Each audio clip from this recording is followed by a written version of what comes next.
ring if you're ready to care. Oh, let's talk power, let's talk speed. Hosted by the one and only Wetoodeep. Turn it up loud, feel the power in your seat. This is slapping me, yes, slapping me. And what is good, everybody? It is your boy, Wetoodeep, and we are back with another episode of the Slap and Meat Community Show.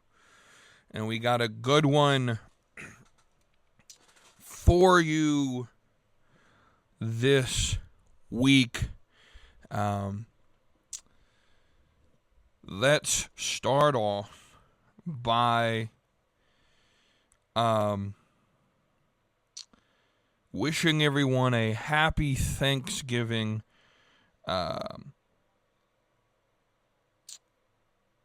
That being on this upcoming Thursday, being Thanksgiving.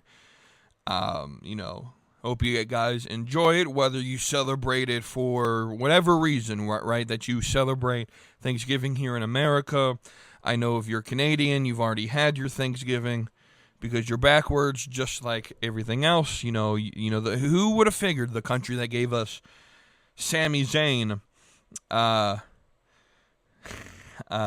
is doing Thanksgiving back. No, I'm kidding. Happy Thanksgiving to everyone here in America that's listening, and I have to specialize that because we have a large viewing audience, not part of the American continent.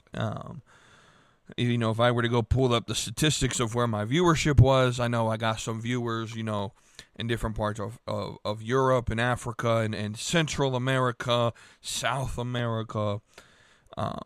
But anyway, with that being said, happy Thanksgiving.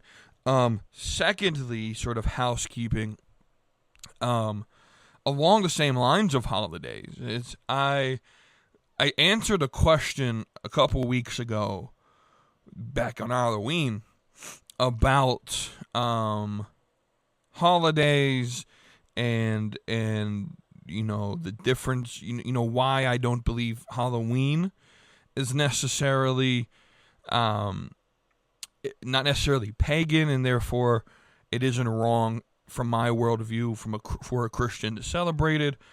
And so I'm actually, for those who don't know, I have a second podcast on a different channel, a different YouTube page if you listen on YouTube, or a different podcast RSS feed on audio.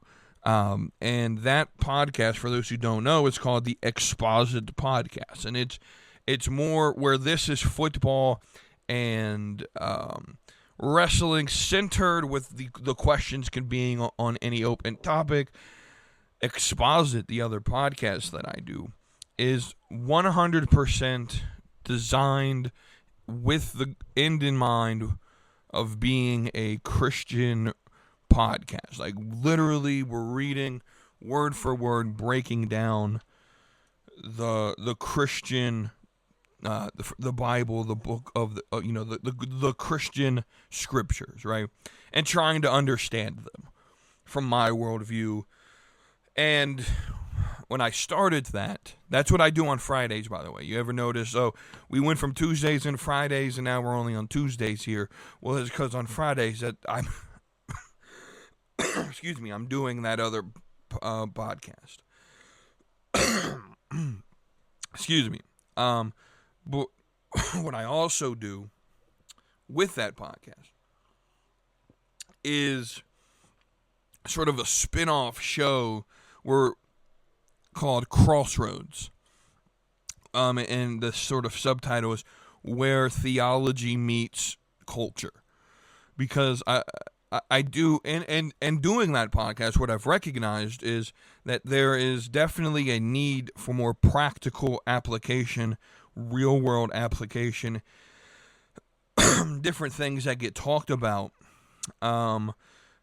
in culture that, I'm in the middle of reading, I would just be honest, the Gospel of John in that study, and, we're not going to cover a lot of the things going on in real-world life in the Gospel of John, right? Just because of the way it was written. And so, but I do think that there are things that are important to discuss. And so what I did was, on the same RSS feed for Exposit, create a second show, I guess like a spin-off show of sorts, called Crossroads.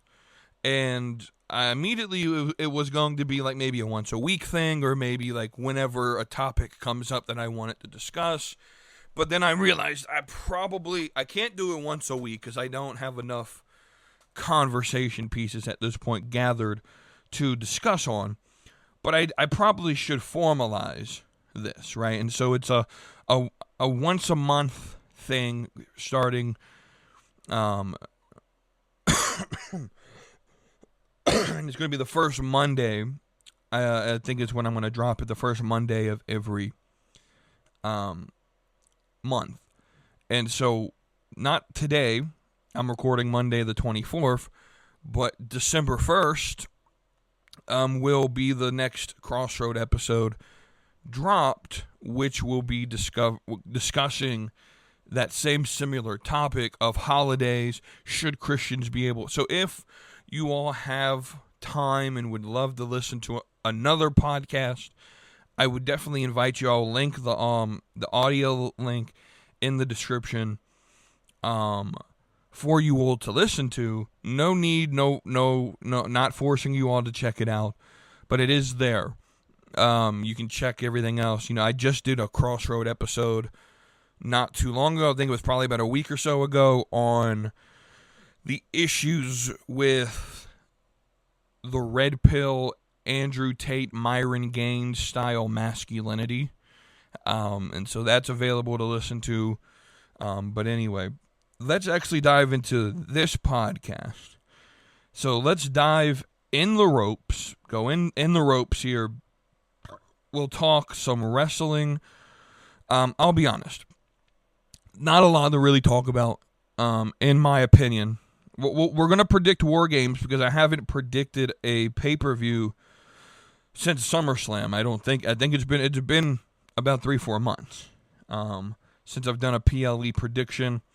We'll end in the ropes with that predictions. We're gonna do a top 5, just because I feel I haven't done one of those in a while, and I really didn't have anything else to really talk about. But we'll start the segment.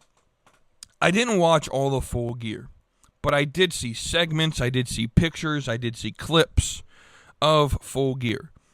So I have a question, and that question is, was it just me, or did every single match during Full Gear have blood in it? Like, I feel like everything that I saw, whether it was Mark Briscoe winning the title, or Samoa Joe winning the title, or the women's match, or whatever, and I don't know if the women's match actually had blood. I just kind of feel, I don't know, I feel like AEW runs the anyone can bleed whenever trope, that it feels like every match they ever do requires blood. And I don't know about you, but like, it doesn't hit the same. Like, I think Moxley and Darby, I think, had a match and there was blood there, right? When half of your show or more has blood involved in it, like, it's really hard for the moment to mean something when everyone is doing it. So, I know on the last episode, I gave Tony Khan some praise for Blood and Guts, but you just ran a Blood and Guts event, 2-3 weeks ago, where blood was involved, and that was sort of the calling card of the event, only to follow it up at the pay-per-view with a lot more blood. And again, it's just, I know a lot of people are going to say, oh, well, you're just complaining, this, that, and the third, but it's not complaints. It's really not. These are things that I'm calling out that are like, hey, this doesn't make any sense. Why you would do it? It's, blood used to actually mean something, right? It used to, the Crimson Mask used to mean something in wrestling. And then now, you had to earn that. You had to get to a spot in the feud where it actually meant something. And it just feels like AEW, Tony Khan, the Indies, all of these, entities, they sort of have normalized and desensitized the idea of blood, that when it happens, that, it's sort of like it doesn't mean anything anymore, right? It used to mean something when someone had the crimson mask and they overcame. Like when Austin, you still remember that Austin moment when he's being choked, I think in a crossface or something. I don't remember the opponent, but I just remember Austin being in the submission, bleeding out, and fighting out of it, right? And that the angst in the crowd, like you just remember those moments, and it feels like that's every single match with AEW, and so it doesn't actually have much meaning, right? So that's my question, right? Not much really else to really talk about with it. I don't care about the results. I don't necessarily, again, it doesn't really affect me. I want to know why. Maybe there's an AEW fan that's listening.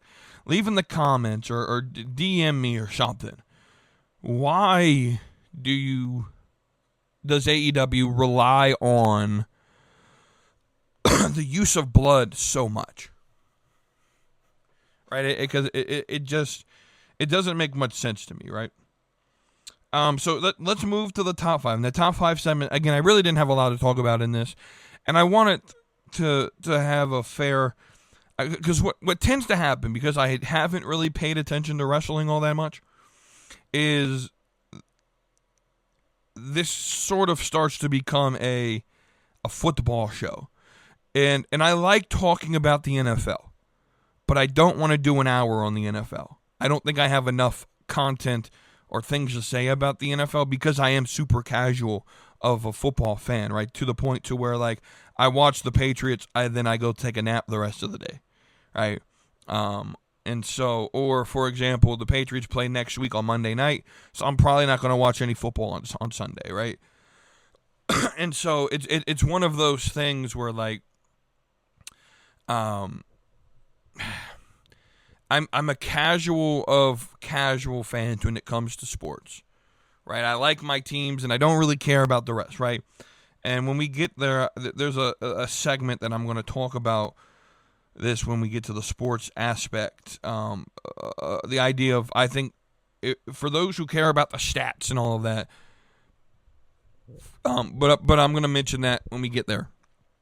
And so the top 5, I want to rank my top 5 as we stand right now. Just if Wetoodeep had to give a power rankings on NXT, because that's what I watch, right?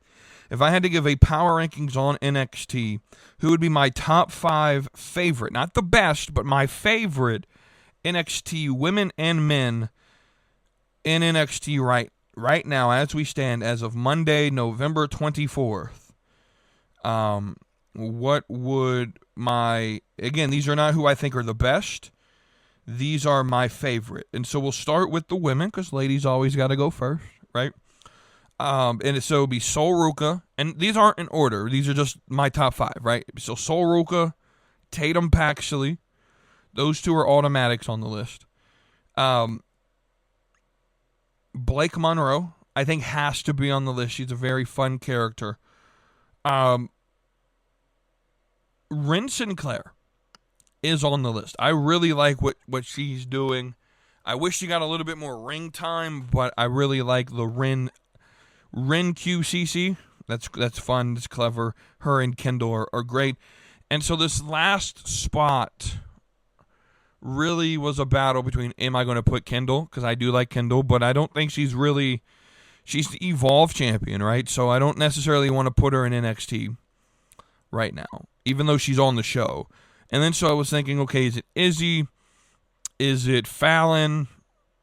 Is it, like, who's going to get this last spot? And really it was between Fallon and Izzy. And I'm a little bit irritated with Izzy right now. So we're putting Fallon Henley at number. But realistically, it is Fallon Henley over Izzy, just barely, just like it's close. So again, that's Sol Ruca, Tatum Paxley, Blake Monroe, Ren Sinclair, Fallon Henley. Now, that was tough. The women was tough to limit it down to 5. right? Because I could still throw Kalani in there, but or I could throw in a bunch of other women that are on the show. Thea Hale, I enjoy, right? There's so many good women. Zarya could be on this list, but I don't know if she outworks, if in terms of my favorite, if she's there yet. When it comes to the men, I don't feel like there's enough, I don't feel like there's enough men being utilized right now. I saw, I don't remember who it was who said it, but said something along the lines that NXT is very good for women's wrestling, but the male division is struggling. And this has been something that I've even said going back earlier this year, right? That I really felt like outside of Oba and Trick, that there wasn't anything being built in the men's. Now, I think that they're building Javon Evans, and I think that there's actually a star that I would put as the number one draw in NXT right now, and we'll get to him in a minute. I think they've built someone in that position. But outside of that guy, Trick, and Oba, I don't feel like there's any guy that really just stands out, right? NXT used to be that division where you just had those guys that stood out to you, right? Excuse me. But so the guy that I think they've really made a superstar in my men's division, I think it might be my favorite wrestler on the planet, no matter what division, no matter what company, no matter what promotion, no matter where you're at. My favorite wrestler on the planet right now is Ethan Page, right? Ethan Page is fantastic. The heel work, the mannerisms, he just has the look, he has the in-ring ability, he has the promo ability. Ethan Page is him. Like, he is, and it boggles my mind how you could have this guy. And here's the thing. I knew Ethan Page could do this when he was, in the North with Josh Alexander on TNA. And he was the top tag team in the entire industry to me. Like, he had this ability. So then he goes to AEW, and AEW does absolutely nothing with him creatively. They stick him with some MMA guy, I don't even remember his name, with Marina, and that stupid thing that was going on there. And it doesn't really work. He's losing, jobbing out to random matches on Dark, right? And then he comes over to NXT, and all the AEW fans, he's mid, he's not really good, he's overrated. And he comes out, and Ethan Page immediately, now maybe this was the booking, right? But immediately gets thrown into the midst of things and becomes, in my opinion, the greatest wrestler on the planet right now. That's just my opinion. The greatest wrestler on the planet. And maybe I'm giving away some end of the year awards right now. Maybe not. He's got to be a candidate though for wrestler of the year. You got to think about it, right? Maybe he is, maybe he isn't. We'll see. Number 2 in NXT is Javon Evans. I think Ethan Page and Javon Evans are locks for top 5 on anyone's list when it comes to the male division in NXT. These are the guys, right? Number 3 is Ricky Saints. I love, again, same situation with Ethan, right? Ricky is in AEW. They have this young, talented superstar that he needs a little work. He needs a training center. He needs a performance center, right? But God forbid we ask that out of Tony Khan, right? And Ricky he gets a little bit of a push, but not much of a push, and he gets fed to other people who are bigger, maybe bigger names at the moment, but they're not really building for the future, and so they're really just letting Ricky go to waste. And so he decides, hey, I'm going to go to NXT. And he comes in, and he immediately becomes a superstar. Like there is a 100% chance that he's on the main roster and he wins Money in the Bank in his hometown in September next year. 100% chance. In fact, if I had to bet money right now on who wins Money in the Bank in New Orleans, I'm putting my money on Ricky Saints. Number 4 is Obafemi.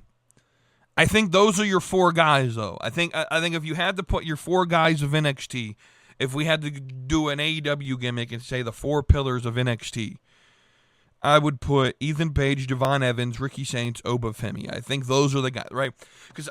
And the reason Trick isn't a part of the pillars is I think Trick is on his way up. And so they have Trick pillared, or they don't. You're not going to pillar Trick because he's about to leave, right? And I don't think Joe Hendry's there because Joe Hendry just now became, and again, I think Joe Hendry is on his way to the main roster by the Rumble. I think at Royal Rumble, he'll officially be on the main roster. I actually do agree with that. And so now this fifth spot of the top 5, this really got really tough for me because I just don't know if there's anyone there yet. Right? And so I ended up putting Tavion Heights. I like Tavion. There's a lot of potential with Tavion Heights. I just don't know, but the gap between Ethan Page, Devon Evans, Ricky Saints, Obafemi, those 4, very small in the gap between. But from those 4 to 5th and back is a large gap. I think that there needs to be a focus on building a mid card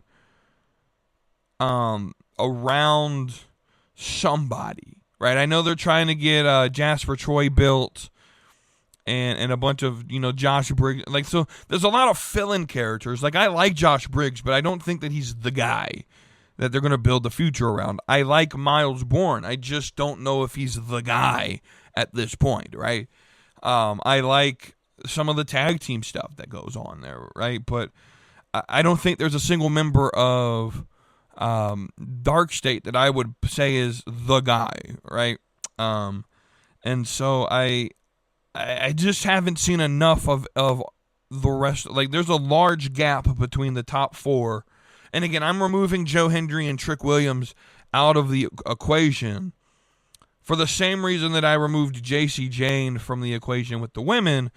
Is I kind of have this feeling JC Jane. Well, first off, I love JC Jane, and I'm happy that she won the title the first time because she fought her ass off for 5 years in NXT, and she deserved it, right? I don't know if I necessarily think she needed the second run that she just got last week, but that is what that is.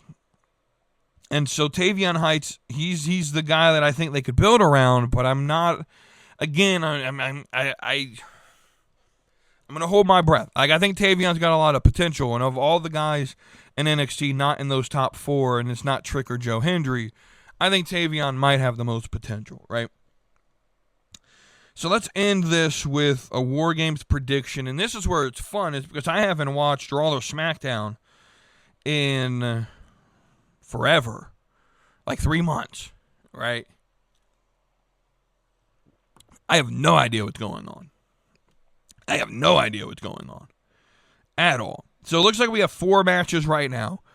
I'm assuming a 5th and a 6th match get added at some point down the line. And those don't matter, right? I don't even know if I'm watching this. I might consider paying $30 and subscribing to watch this. I don't know. Let's talk about John Cena versus Dominic Mysterio. Dominic's definitely going to get his title back. I think you do this to get Cena the championship, to make him a Grand Slam champion. Dominic wins it back in his hometown.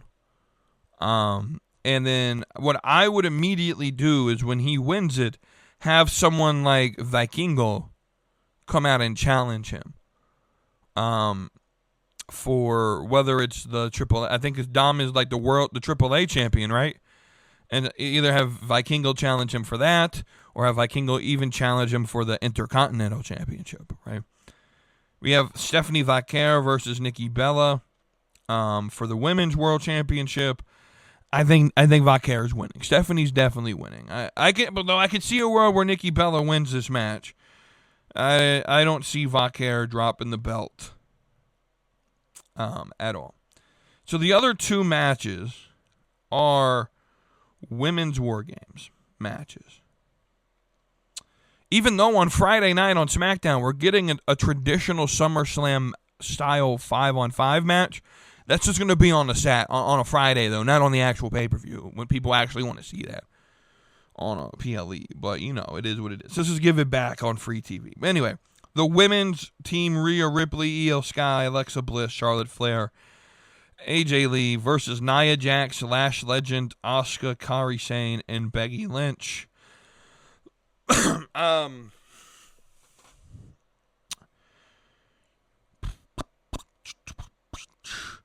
I'm going to pick Team Nia, Lash, Kabuki Warriors, and Becky, because I think Charlotte and Alexa are going to, one of them is going to turn on the other. Something's going to happen. I don't know. I don't know 100% how this is going to play out, but I think Nia, Lash, Kabuki, and Becky win this match. And then the men's, we got CM Punk, Cody Rhodes, the Usos, and Roman Reigns versus Brock Bronson, Logan Paul, Drew McIntyre, Brock Lesnar. I don't know how they're going to have it happen, but I think Cody is going to cost the team the match. I do think, I do think the heels are going to win both. Both of these, because what I think is going to happen, I think Cody's going to complete the heel turn, and I think Cody. So Cody, from a thing that I took, Cody said in a promo to Paul Heyman that you built him and I beat him, right? Well, he did that to Roman, he did that to Brock. The only guy he hasn't done it to yet is CM Punk. So I think WrestleMania 42's main event is going to be Cody Rhodes versus CM Punk for the championship. I think that's going to be at play. I think Cody, I really hope this doesn't happen, but I could see Dwayne getting involved and playing like a long-term storyline here of Cody gives in, sells out to The Rock, and because we've been seeing Cody get a little bit more darker from different things that I've seen. Again, I haven't watched the show, so I don't know if I'm even telling the truth.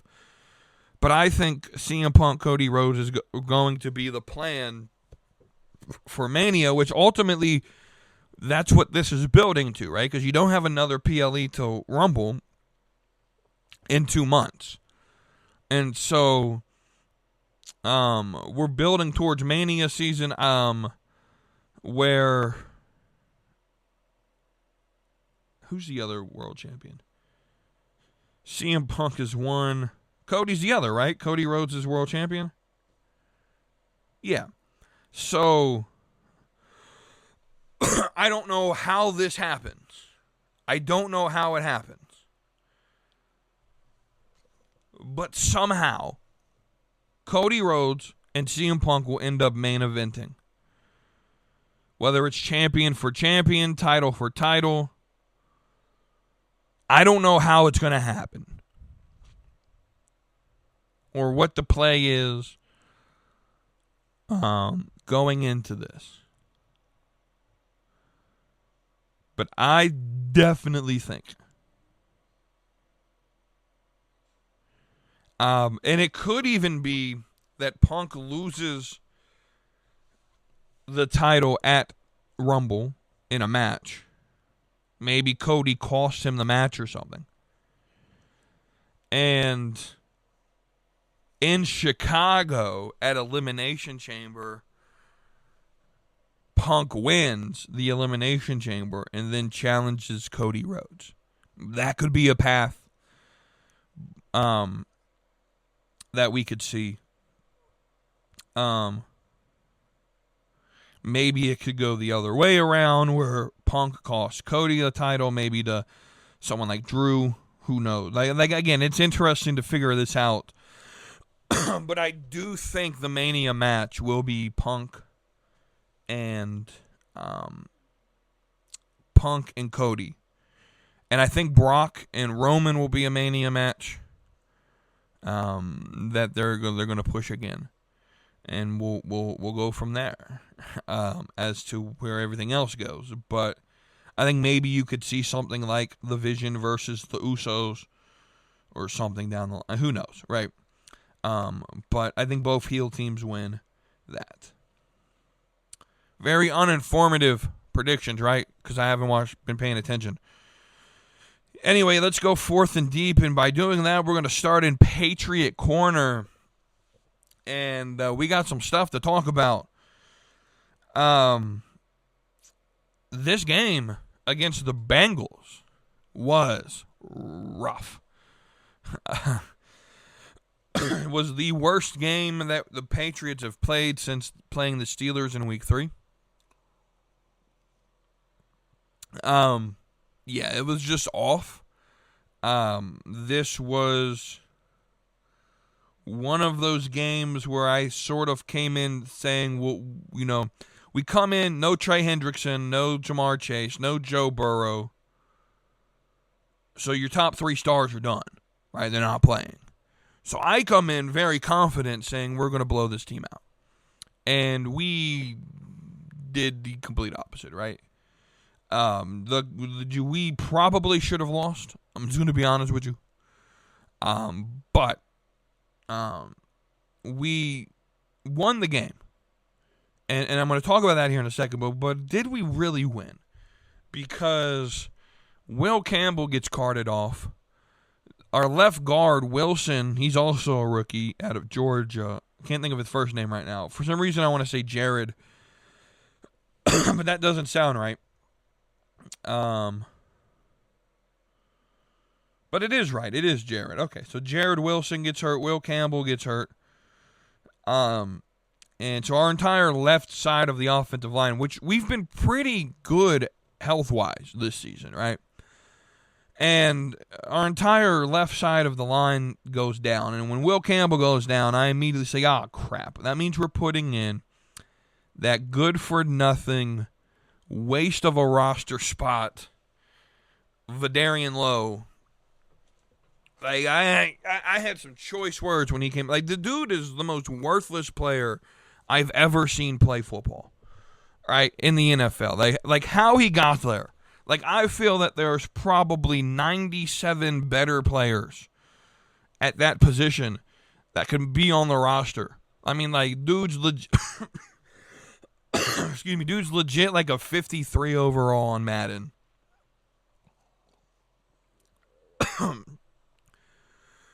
Excuse me. And that's legitimately how bad he is.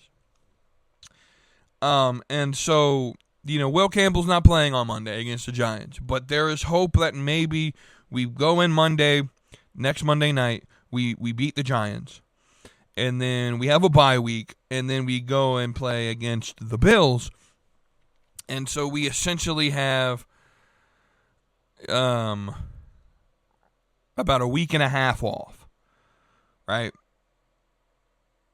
And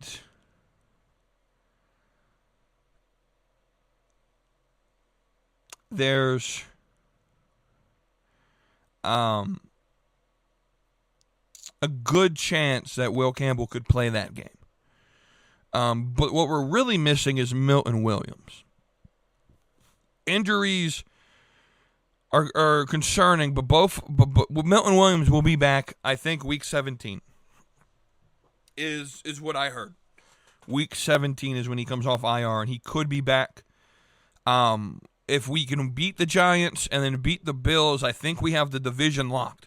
Like, there is legitimately an opportunity for us in the next 3 weeks, 2 games, but in the next 3 weeks to win the division. All we got to do, if I understand the math correctly, all we got to do is beat the Giants and then beat the Bills. And if we do that, you can then rest your starters against the Ravens, the Ravens in Week 15. I know there's the Jets and the Dolphins. There's one other game that I'm completely blanking on right now.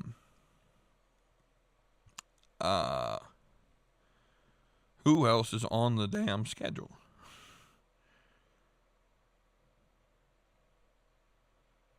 Oh, no. I lied. I'm not missing anyone. Because Week 15 is Week 14 is the bye week. So Week 13 against the Giants on Monday night, and that's next week, the 1st. Bye week, Week 14. Patriots, Bills, Week 15. Ravens in Baltimore, Week 16. Week 17 is against the Jets. And then Week 18 is against the Patriots. So realistically,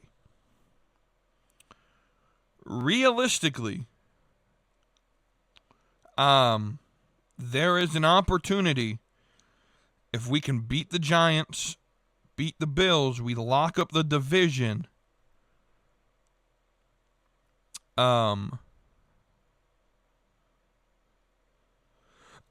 We lock up the division. We can beat the Giants, go into the bye week, then beat the Bills.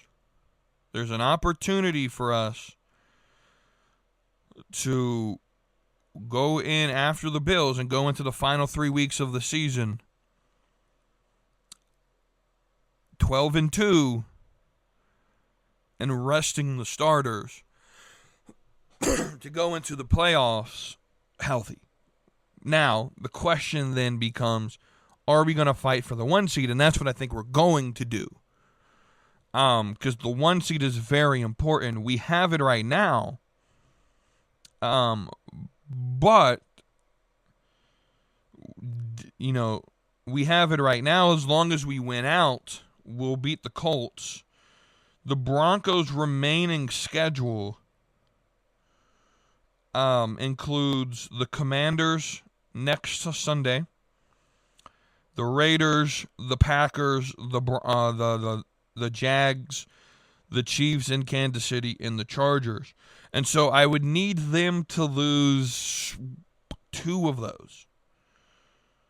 And if we're going to rest going into the final 3 weeks, I would really need them to lose the Commanders, Raiders, and Packers and lose 2 of those to feel safe to say, yeah, we'll rest.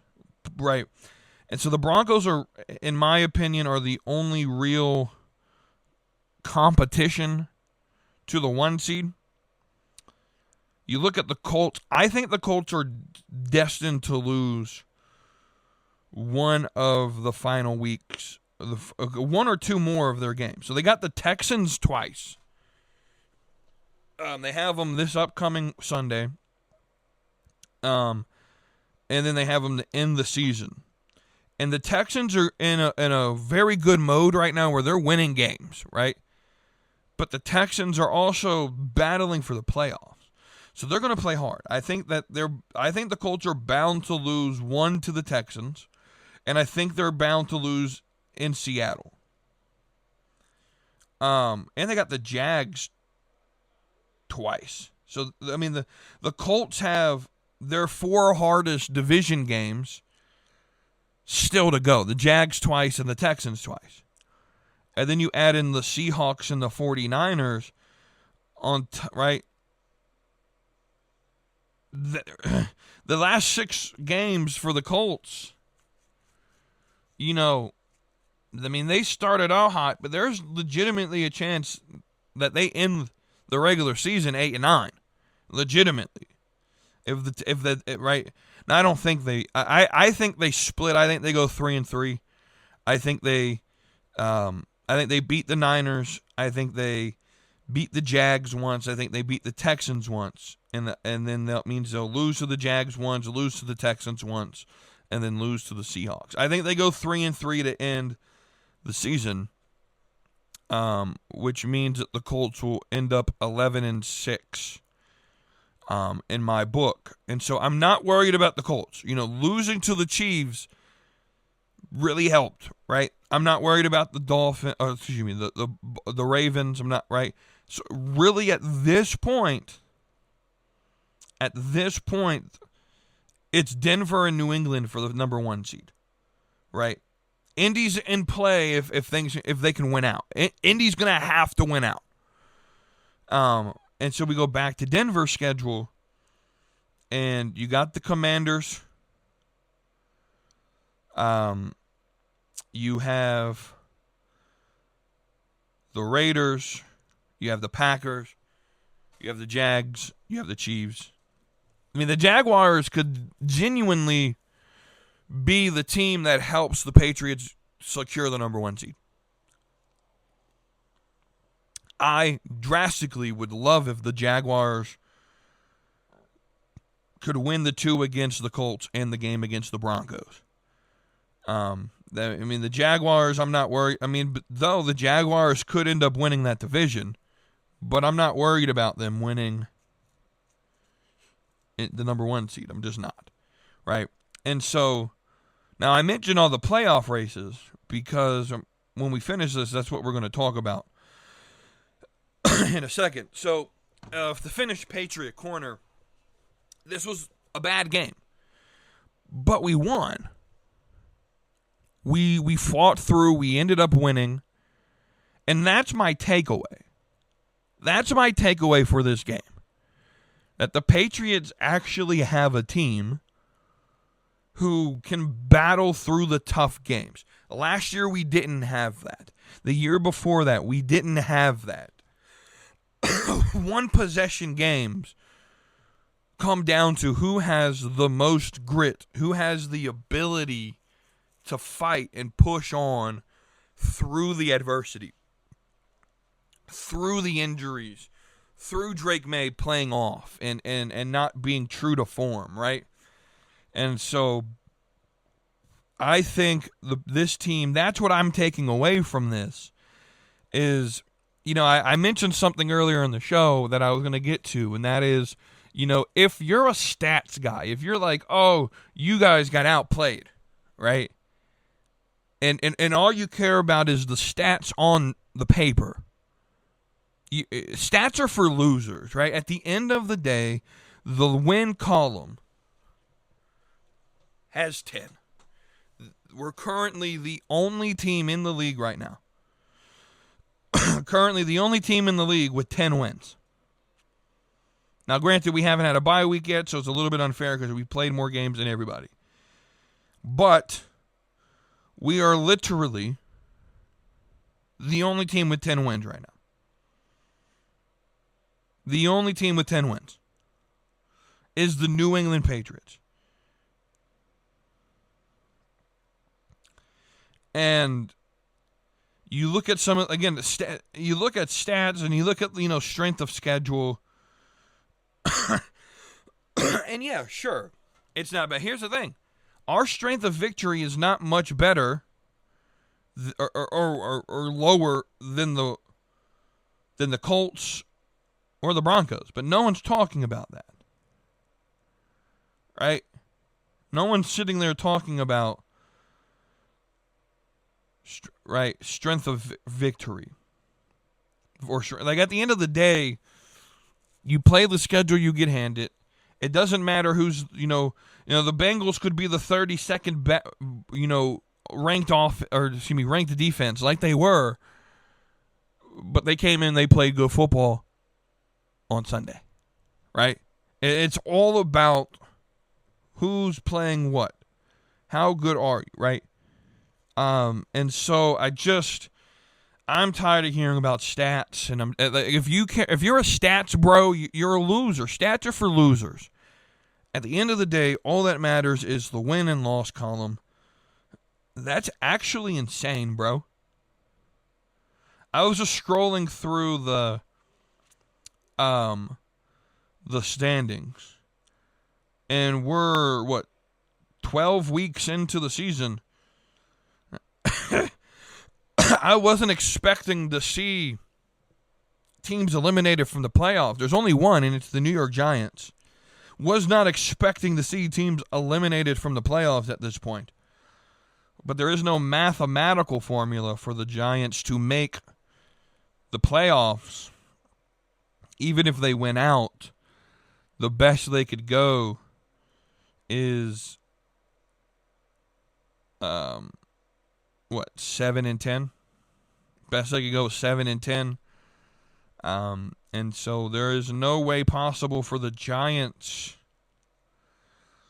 to make the playoffs. That's crazy. Not even Tampa, or excuse me, Tennessee has been eliminated yet, and they have a worse record. It's just because of how bad the AFC is. But anyway, let's talk about playoffs, because the question that I want to ask when it comes to playoffs is, at this point in the season, who's my favorite to win the Super Bowl or to make it to the Super Bowl, right? Now, from the AFC, I think you got to mention Baltimore getting hot right now. Now, I don't know if they're going to make it to the big game, right? I think it's something to say that as the standings play out, I really think if New England or Denver get that 1 seed, Denver's got to be considered a favorite. Indy is. I think Indy's about to fall. I really do. And so you remove Kansas City. Buffalo's currently in the 7th seed, last place in the playoffs right now, last seed in. And you know, I guess you could consider them a favorite if they're in. But this playoff field for the AFC, as we stand, you got New England, Denver, Indy, Baltimore winning their divisions, and the Chargers, Jacksonville, and Buffalo rounding out the playoffs. In the AFC, this is a really up for grabs conference right now. And so, I mean, with those 7 teams as they're seeded, I'm be honest with you, the Patriots are my team. And they're the team that I think could make it from the AFC right now. Now, you go to the NFC, and it's a completely different story. Completely different story. There's no question who the best team in the NFC is, and it is the LA Rams. The Rams are the best team. Now, some will say in the league. I don't know if I'm willing to give them that yet. But they are the best team in the NFC. As we stare at the NFC right now, you got the Rams, the Eagles, the Bears, the Bucks winning their divisions, but the Seahawks, the Packers, and the 49ers making the playoffs. If the Panthers win tonight, they will end up jumping Tampa and making it into the playoffs. Detroit's currently tied with San Francisco, but San Fran has the tiebreaker over win percentage. You know, there's a tiebreaker there. So Detroit's currently out of the playoffs, which is crazy because I had them winning the Super Bowl this year. And so, again, some crazy shakeups happening. We shall see. I think the Super Bowl right now, if I had to predict, I would predict the Rams versus the Patriots. For the third time in the last 25 years, Rams-Patriots Super Bowl could happen. And so that's where I'm at when it comes to that. And then we will end this Fourth and Deep segment, as we always do, with predictions for next week. Let's see here. I had a pretty decent week predicting this week. I only got the Bills wrong, and I predicted the Raiders over the Browns, which is a crazy story because Shador is now the starter, which is interesting. Anyway, Thanksgiving's this week, so we got 3 Thursday night games. Packers, Lions. I'm picking the Lions. Chiefs, Cowboys. I'm picking Dallas I'm not going to let that slip by. I'm not going to let that slip by. I'm going to give it one time for B-Master so he can be happy, because we talk a lot of crap about the Cowboys. But I'll give it one time for him. How about them Cowboys? And Kara just threw up in her mouth. It's all right. How about them Cowboys? Like, the Cowboys showed what they had. Like, this team, let's go back to the rankings real quick. They're currently sitting at 5-5-1. And so I want to go to the conference standings. Right now, they're currently like 2.5 games behind Philly. There's a realistic chance that Dallas,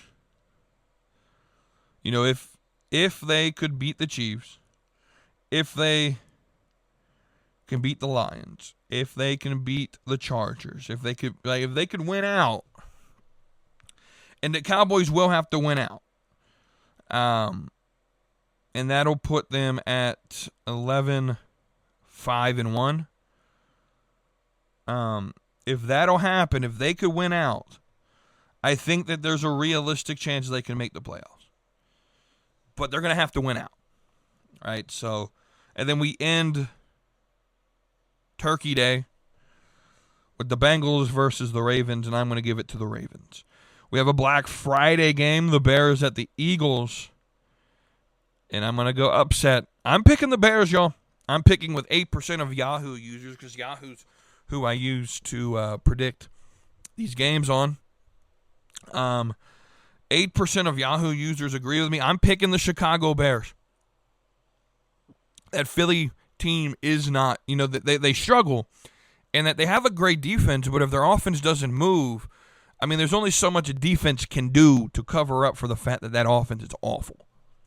Up 21-0, and then they end up losing the game is kind of sad. But I'm picking the Bears. Black Friday.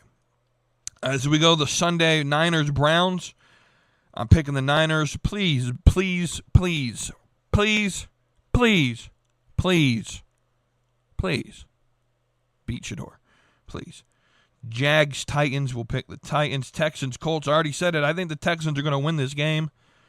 Dolphins at home against the Saints, we'll pick the Dolphins. Falcons-Jets, we'll go Falcons. Arizona versus Tampa, we'll go Tampa. Rams-Carolina, I'm going to go Rams. It's in Carolina, so this is going to be an interesting game, but I'm picking the Rams. Minnesota-Seattle, we'll go Seattle. Pittsburgh-Buffalo, we'll go Buffalo. Vegas versus the Chargers, we'll go Chargers.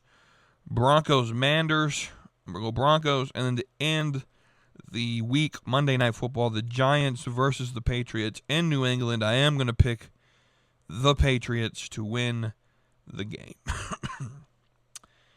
Excuse me. So there is that. So let's go to the questions from the Discord and end up ending this episode on a good way. All right, so let's start.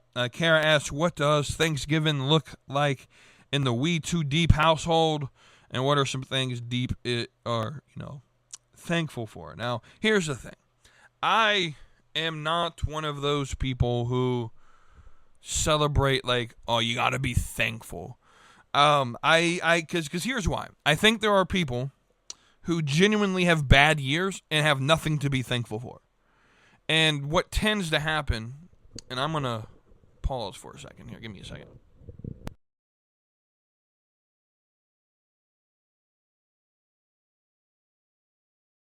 Am I back? There we go.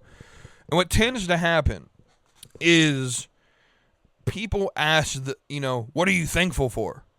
And they genuinely don't have an answer. And then they're sort of looked at in a negative way. Like, oh, but you're alive. And so, now, with that being said, I do have things that I'm thankful for.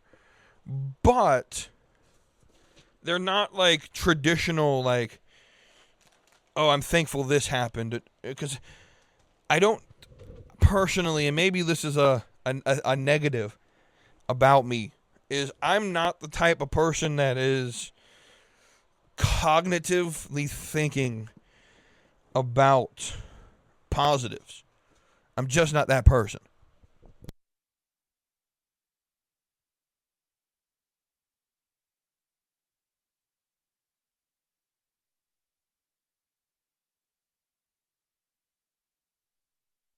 Sorry. And so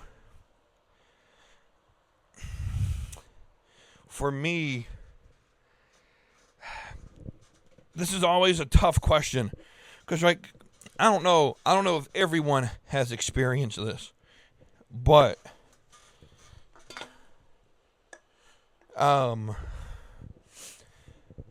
there used to be a thing that would happen when we would get all my family, like the cousins and everything around, where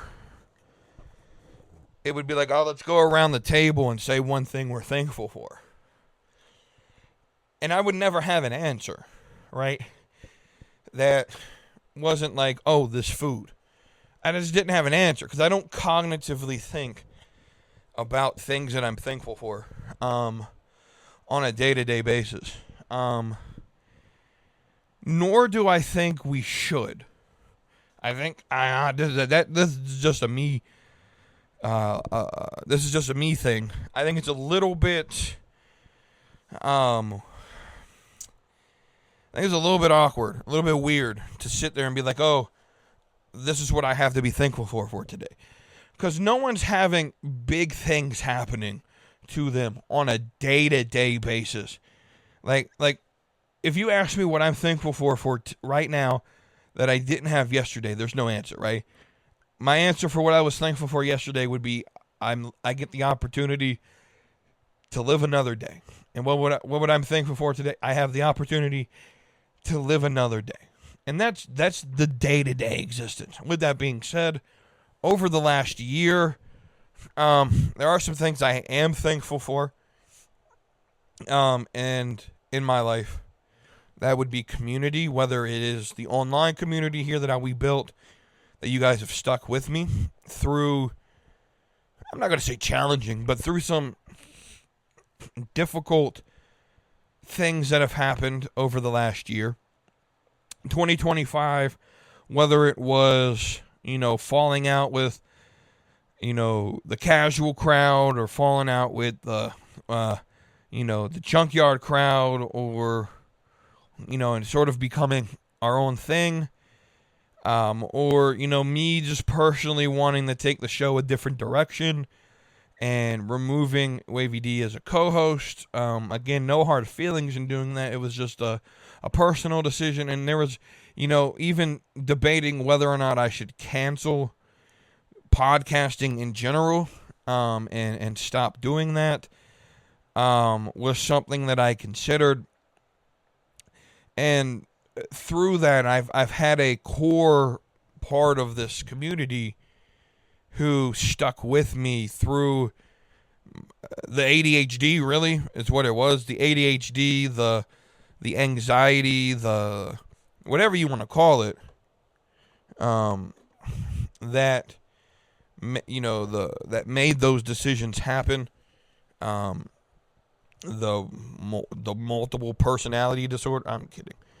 But really, it's just I'm grateful for that, or whether if it's like community in my real life, like through I met a group of dudes that we meet every Friday night, and we just talk life together. And I didn't have that last year, and it's something that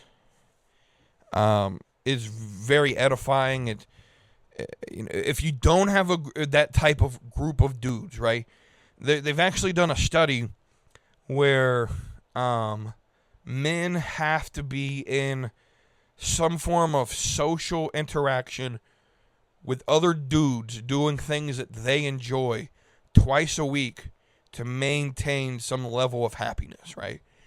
And so I don't know if twice a week is a necessity for me because I'm a little bit more introverted, but just having that group of guys that I could sit and talk life with and interact and do social things with is definitely needed. And I would say if you're an adult male, you know, a lot of people are starting to push, like, you know, go to therapy, this, that, and the third. And I'm not going to say don't do that. I'm not a therapy person. I'm just going to be honest. I don't think therapy would work for me because of just the way my brain works. It isn't very... I don't think, like... So, for example, I think that, like, I could answer the questions a therapist would ask without really doing much introspection, and so therapy wouldn't work for me, right? And so, but what does work for me is, why therapy wouldn't work for me, just to finish that thought, is I don't like being treated like a patient, right? And so a therapist, and because of how, you know, you have to diagnose people, you kind of almost have to treat human beings like a robot, right? And my brain isn't something that, the human brain, the human experience isn't something that is, I believe, diagnosable as to what exactly is going on and how to actually treat this person. And so what ends up happening is, psychologists and therapists, they learn a certain way to do things and how to diagnose, and then they treat it based off of statistics. But I'm not a statistic. I'm an individual human being. And what tends to end up happening, especially in the American mental health system, is you'll be diagnosed with something, and the solution is always medicine. It's always drugs. It's always go to Big Pharma, right? And we could go down a whole conversation trail on why I don't like that. But I especially with, I'll recommend a source.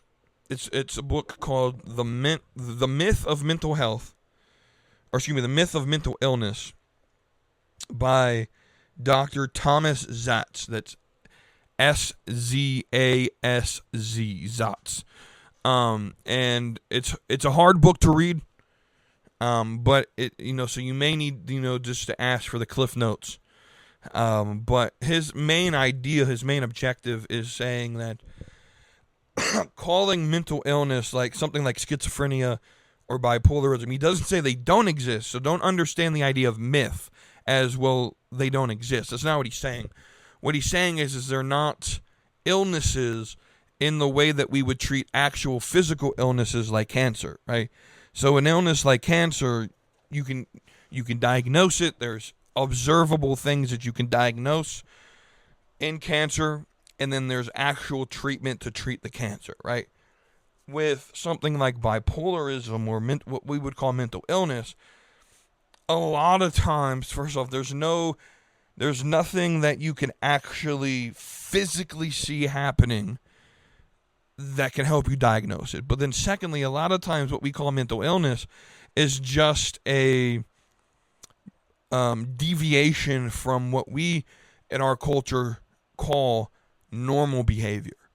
And so his fear was that by pushing medication and pushing therapy and all of that, and he wrote this back in the 50s, his fear was that we would take away the individuality of human beings, and take away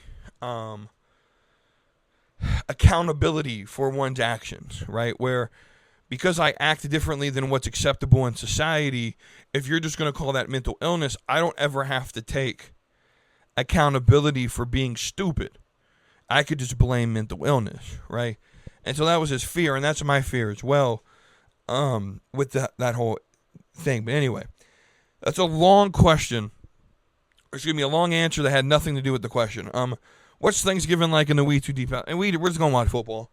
We're going to eat food, we're going to watch football, and that's about it, right? We ain't do nothing special. My dad might turn on the parade, but we don't do nothing special here. And, we're going to watch football, we're going to eat food, and that's about it. And so the next question Kara had is, what is the most overrated Thanksgiving dish? And considering by her next question, I think she knows the answer. Like, there is an answer here, right? And it's not any of the side dishes. There's an answer here. And that answer is the turkey. And I know what the Thanksgiving traditionalists are. Wait. The whole thing is about the turkey. No. Guys, turkey sucks, bro. It's literally the worst of the birds to eat. But here's the problem. No one actually knows how to cook a turkey right. Right? Every turkey I've ever eaten, ever, has been dried out and gross. Right? Like 99.7% of Thanksgivings this year will probably have a dried out turkey. Right? And so you have to change the way you cook it. And so people are like, well, we're going to bacon wrap deep fry this. Well, you're bacon wrap deep frying it, not because it tastes better. And it does taste better, but why do you need it to taste better? Because turkey tastes like butt, dude.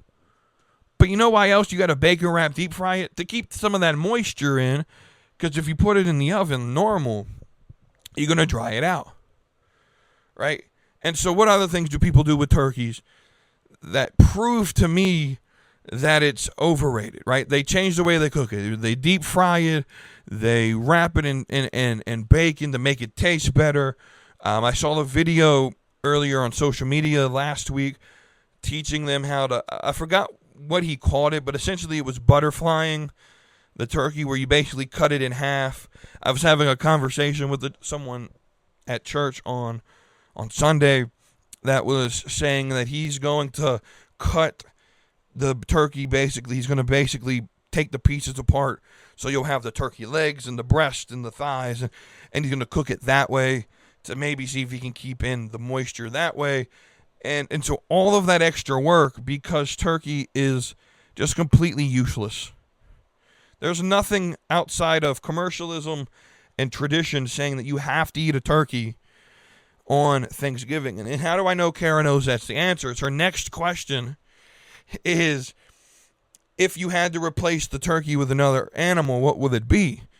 Well, here are some options that I've considered. Brisket. Now here's my actual answer. Replace turkey with anything, and it's better than turkey, right? You could put anything on the plate outside of turkey, and it's better, right? So brisket is so let's start with the easiest thing to replace it with, the obvious, and that's ham. Ham is very hard to mess up. It's acceptable holiday food, and ham is delicious. If you want to go a little bit more extreme, you could go to brisket or steak, right? Whether it's smoked, whether it's grilled, however, right? But I'm a North Carolina boy. Now tell me, if I show up to your Thanksgiving and we have a whole hog barbecue feast, I'm down, bro. I'm down. Pulled pork for Thanksgiving sounds amazing. Right? Because the rest of the sides, like, are practically the same. Depends on where you go. I'm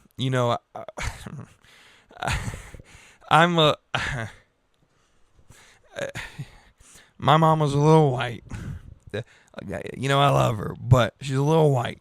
So I don't trust her making a lot of the sides, right? We got the white sides, right? You got your cornbread casserole. You got your green bean casserole. You got, she tried to do mac and cheese last year. And so Wetoodeep's taking care of the mac and cheese this year. Wetoodeep's going to do the mac and cheese this year, and it ain't going to be noodles and Velveeta. Nah. We're going to go, we're putting some love. We're making the roux. We're spicing it up a little bit, and we're going through the whole process, right? Wetoodeep will make the mac and cheese this year, and it's going to be delicious. Right, my little brother's girlfriend's making collards, which I'm excited for. Excited, but And I think she's bringing banana pudding, which is my favorite dessert of all time. Banana pudding. Anyway, that's what Wetoodeep's house is going to look like. And if I could replace anything, like if it was me, Mama, don't get no turkey. You're going to dry it out. Get a ham. You can't dry that out. But there's that. Next question from Kara. Which NFL player would survive the longest on Hell's Kitchen before Gordon Ramsay kicks them out? So I'm stuck between two. And those two are Jalen Hurts. And I got a reason for him. We'll explain in a minute. And the second is George Kittle. So here's why Kittle. So Kittle's got that charisma. I feel like he could connect with Gordon Ramsay, right? Gordon Ramsay could yell at him, and Kittle's just going to sort of like turn it into a joke, right? But at the same time, he's super clutch. We're not asking who can win or who's the best cook. Who could last the longest, right? And I think Kittle has that ability to keep Gordon on his good side with his charisma, right? Where on the other hand, I'm thinking Jalen Hurts, because Jalen Hurts is super calm, cool, collected. You never see Jalen Hurts stressed once. Like it's almost scary. Like he's never stressed. And if he is, he never shows it, right? He's one of those quarterbacks where, like, if you're comparing him, like, he's not Tom Brady. Like, if Tom Brady was mad at you, he's going to let you know, right? You're getting screamed at on the sideline. Jalen Hurts isn't that guy. And so I think that calm, cool, collective demeanor, I think Jalen Hurts is the type of dude where Gordon's going to call him an idiot sandwich, and he's going to turn and say, "Thank you, sir. How can I fix that?" Right? And so I don't know which mindset could win longer. I'm leaning towards Kittle. I'm going to be honest. But those are my two. I haven't been able to really pick in my mind as I've been thinking of this question who I think could actually go longer. So it's either Kittle or Hurts. Let me know what y'all think. And then Kara asked, what's the most chaotic thing I've ever seen in public? And I'm going to be honest. I don't know what kind of life she think I live. I don't hang around chaos. But I've seen some chaotic things. I think the most chaotic thing I've ever seen, though, realistically, was so at the time the company my mom worked for had just opened a new office in Louisville, Kentucky. So we lived in North Carolina, right? And my mom worked from home because their headquarters that she worked out of was actually in just outside of D.C., right? Now, they opened this new office, and she had to go in and train the new hires in Louisville. It was Easter weekend, I remember that, and I was probably in my teens, so I knew Easter wasn't the Easter bunny wasn't a thing. So it was me, and it was my mom, and it may have been my little brother. I don't actually remember who was all with us.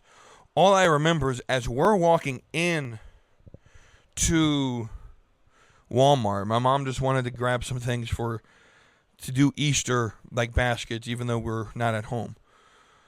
And so it was like, hey, go pick some things you want. This is why I'm starting to think it was just me, because my little brother would have been under 10 at that time, because he's 6 years younger than me. And so he probably would have still, I don't know. I really don't know, to be honest with you. But anyway, as we're walking into this Walmart, someone's coming out and they're running. And as we're getting further in the entrance, we're realizing they're being chased by Walmart employees. This dude just stole from the Walmart. And like I said, I don't live a chaotic life. I don't hang around the chaos. That's about as exciting my life has ever been. I had another answer. This morning when Kara submitted the question, I had another answer. And I've been trying to think about it all day because I didn't write it down and I knew this would happen. But I had something else. But honestly, I mean, outside of my first ever indie wrestling show, I was like 8 years old. And the main event was called a tack match. I mean, this was a match that would give Darby and John Moxley, who they would have been hot and ready looking at this match. So the objective was, so they had a cork board, little tack board, and they had the tacks glued with the pointy side up. And it's sort of like a table match, but instead of putting them through a table, you're putting them, having the tacks go inside of them, right?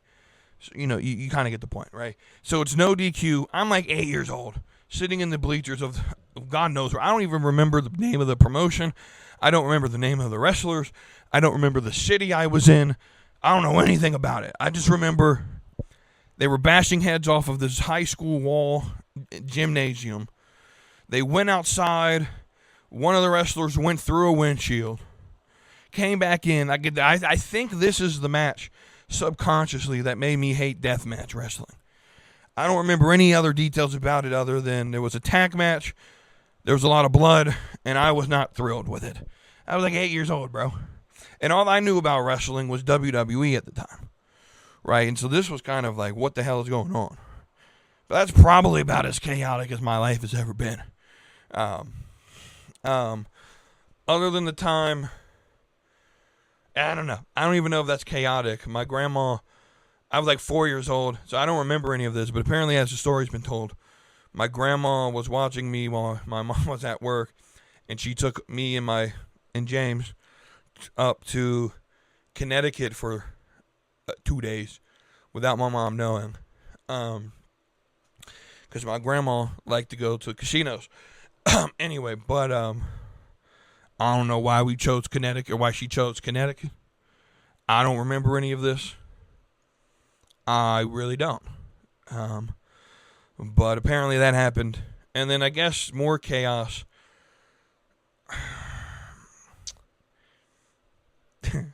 I almost went to jail for stealing. It wasn't that bad. I stole food from the cafeteria at school. Like, it wasn't all that much, right? But Wetoodeep turned his life around, right? We're not chaotic anymore. We try to stay away from the chaos. But yeah, it's really hard. Like, I know, Kara's out there and like, yeah, I'm sure you were probably expecting something more. Like, I don't hang around foolishness. I really don't. Yeah.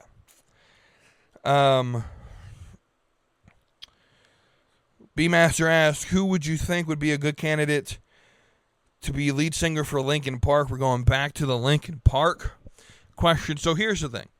I want to preface this answer with Emily Armstrong is fantastic. This is nothing against her.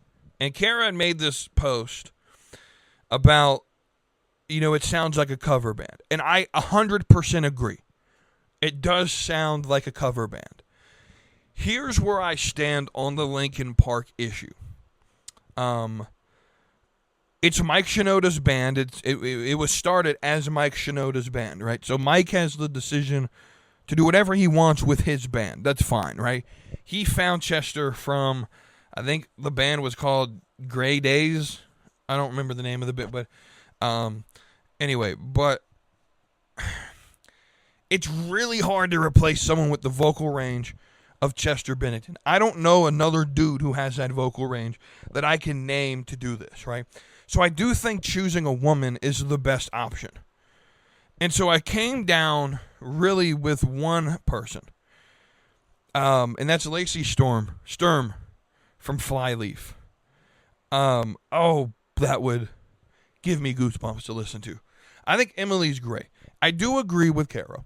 It does sound like a cover band. But I don't know if it... So, the issue with it is it's new to us. And so we remember Chester and the unfortunate circumstances of Chester's life ending. And so it's hard with the band like Linkin Park when you made your you got famous off of certain songs, so you have to play those songs at the concerts because you only have one album of new original stuff with Emily as the lead singer, and so you don't have and if we could be honest, it's not the greatest album, right? I think I listened to it once just to say I listened to it. It's not a repeatable album to me, right? And so it's really hard for Linkin Park to put on shows and do all that and not play In the End and Numb and all the songs that made them famous.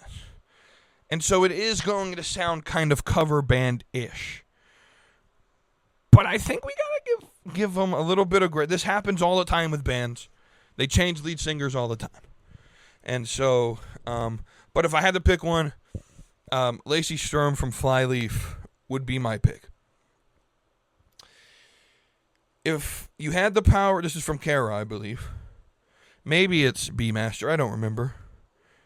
If you had the power to change any city and make it the happiest place on earth, what city are you choosing? I'm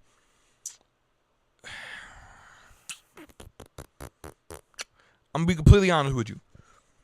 Los Angeles. If I could go in and make Los Angeles a happy place to live, where you can afford to live, where there isn't homeless people defecating on the streets and on the sidewalk, and, crime wasn't high, like Los Angeles. And here's why. You're, like, literally on the beach, like, on the Pacific Ocean. The weather is fantastic 11 months of the year. The only thing you really got to worry about is the chance of an earthquake, right? Cool people, good food, you're close to the ocean, right? What's there not to like, right? A lot of major metro cities, so like Charlotte, where I live, that's the biggest metropolis in North Carolina. It's landlocked. There's nothing really to do here. So even if it was the perfect city, it's just nothing to do here, right? You choose something like New York City. It's just, I think it's too crowded, honestly. The food scene outside of pizza is kind of bad. Like, I'm not big on pizza, I'm just going to be honest with you. Like, pizza's good, but I'm not like pizza is life type person, right? I'm more of West Coast tacos, Hispanic food. You got the Asian influence as well in the culinary scene out there. Whereas New York is like bagels and pizza, right? You choose something like Miami, and I mean, considering it could be the happiest place, maybe we could stop the cocaine being exported to the city, but who knows? Maybe that's why it's the happiest place on it. But the only other thing is if you choose like a foreign city, and I don't know enough about foreign cities to really, pick one of those, right? And so I think just location-wise, like the only thing, I'm going to be completely honest with you. There's so much hate for California in the United States, right? Everyone shits on California, and for good reason, right? For good reason, right? There's a lot of negatives about California, but it wasn't always that way, right?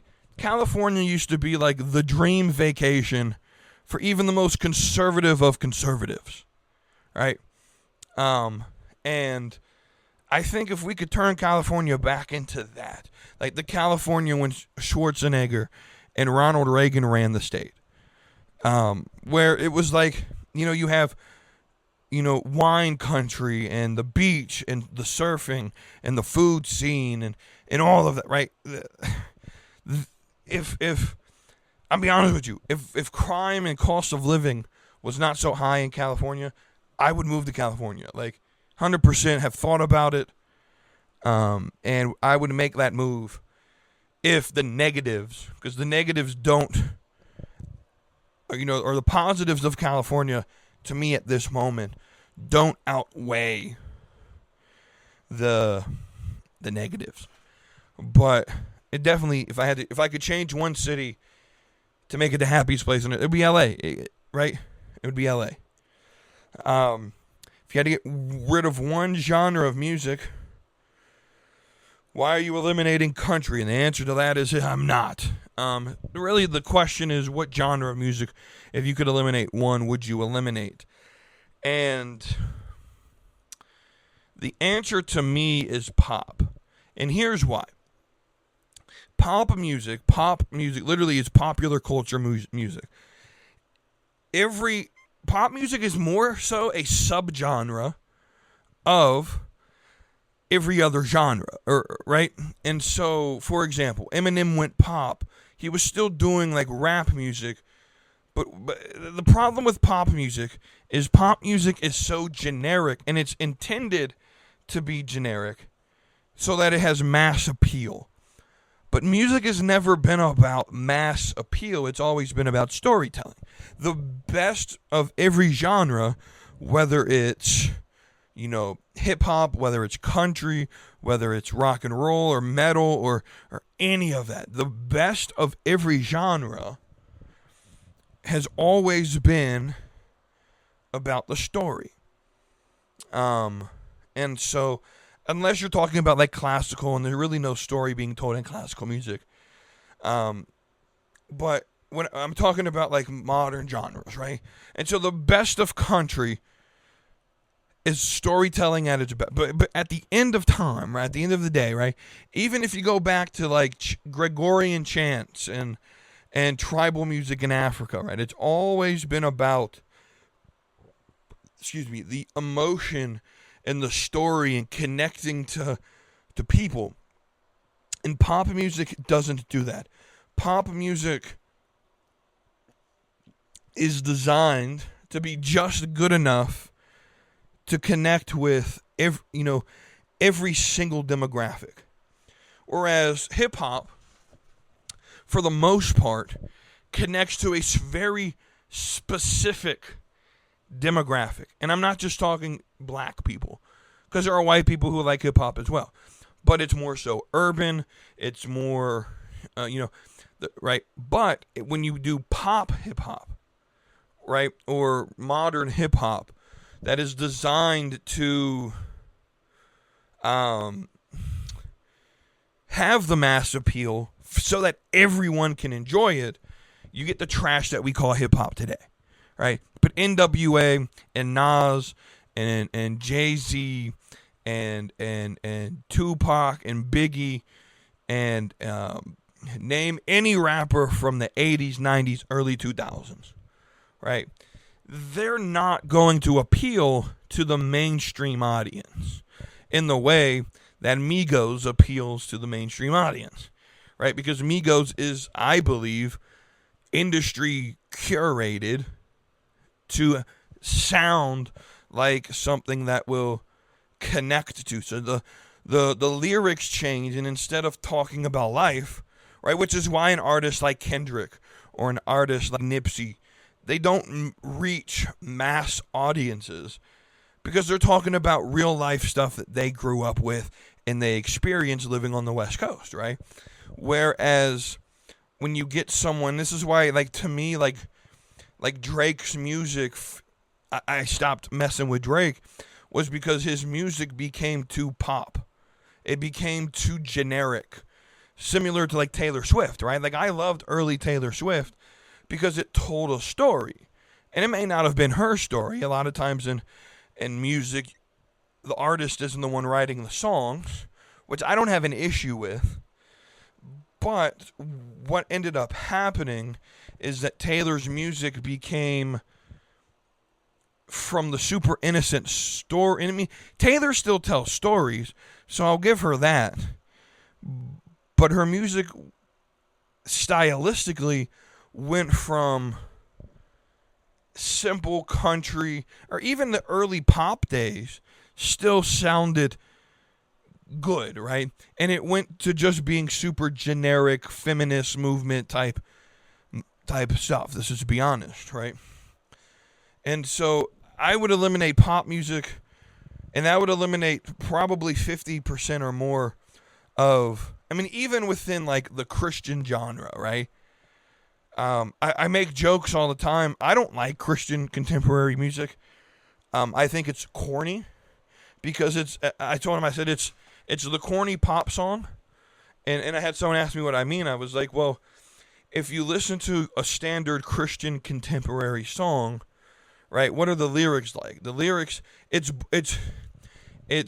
Taylor Swift, but directed at God, right? So it's like, it's females trying to make God their boyfriend, right? Is what I joke around with. And they're like, what do you mean? I'm like, well, I said, I'm going to stereotype Christian music for a minute when I say this. It sounds something like, God, I love you. I want to touch you. I miss you. Right? And it's super emotionalized. And I said, it really takes away from, like I said, for me as someone who I need like who is this God? Like, again, contemporary Christian music. First off, contemporary Christian music is bad when the number one album on iTunes right now in the genre is AI generated, right? There's like 3 artists that ever sell in contemporary Christian music, and Forrest Frank is one of them. The other is Phil Wickham. But anyway, so like the top selling album right now on iTunes in the Christian genre is an AI generated album, right? Which is crazy. That's how bad the genre is. But, and it sounds so much better. Like, I listened to some of it. It sounds so much better than a lot of the Christian music that's out there. Because a lot of it is boyfriend music, right? I want to hold your hand. I want to see you, right? And I don't know about you, but as a dude, and this is part of the reason why guys don't feel comfortable in contemporary mainstream mainline churches. I'm going to go a little preachy here for a minute. Is that a lot of the songs that are sung in these churches are, God, I love you. I want to hold you. Please be my, everything. I want to hold your hand and walk down the river with you, right?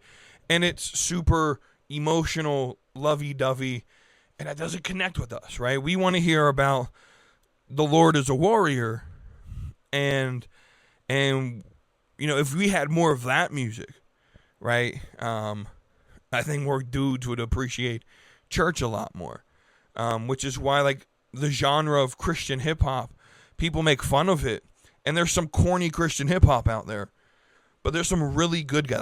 I can acknowledge, guys like Lecrae, or Andy Mineo, or a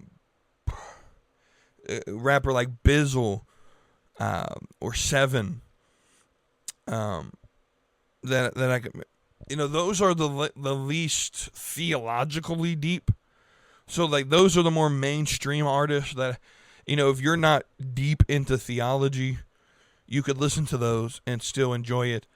My favorite is a dude named Shai Lin, but he gets more theologically deep in his raps, and so it's very heavy educational type rap. I think if that's something you're interested in, that's why I said his name. But yeah, I would just get rid of pop music. Start making, country music country. Make R&B. Like, I think it's okay. Like for me to not like R&B because it's not my thing. But I love country music, right? My favorite album right now just dropped like 2 or 3 weeks ago. By an artist named Drake Milligan. The album's called Tumbleweed. And it's, I think, the best country album released this year.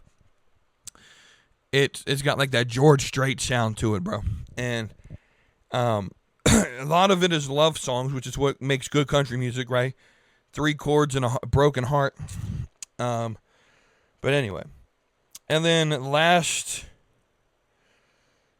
question that B-Master has is, with Thanksgiving coming up in a couple of days, why do so many people hate the holiday? Now, I don't necessarily know what you mean by hate the holiday. I'm assuming what you mean are the people who complain about people who celebrate it. And a lot of those are white knights who complain about, well, the white people stole the land. And that's the best that I could come up with. That's the best that I could come up with. I don't think anyone hates Thanksgiving in that we eat food, we watch football, we hang out with family. But I think what it really comes down to is, and let me be honest with you, what it really comes down to is trying to remove any semblance of what makes America America. Thanksgiving was a celebration initially between the Pilgrims and the Indians, right? The Indians really gave us the food and made the feast. And we were sort of invited to have that happen. And so I don't know if anyone hates necessarily the holiday. I think that they try to, they're trying to white knight the holiday into saying, well, oppression, this, that, and the third. Sort of the same thing with like Columbus Day. And so that's the best that I could come up with. If you have any other examples of like people who legitimately hate Thanksgiving because, maybe you have like the one random gym bro online who's like, oh, everyone's gluttonous and no one works. But I've never seen that. So if you have examples of people hating Thanksgiving outside of the natives' land was stolen and we're celebrating genocide. I've heard that a couple times, but it's not even historically accurate. But anyway, that's the episode of Slapping Me Community Show. Thank you all for listening, and until the next one, have a great Thanksgiving holiday. I will not see you next week. At least on Monday. Patriots play on Monday, so I'll be watching the game. I'll be watching NXT on Tuesday. There might be a chance I record an episode early on Saturday. I don't know. We'll see. I don't know. We'll figure something out. But there may not be an episode next week. I'll let you guys know in the Discord.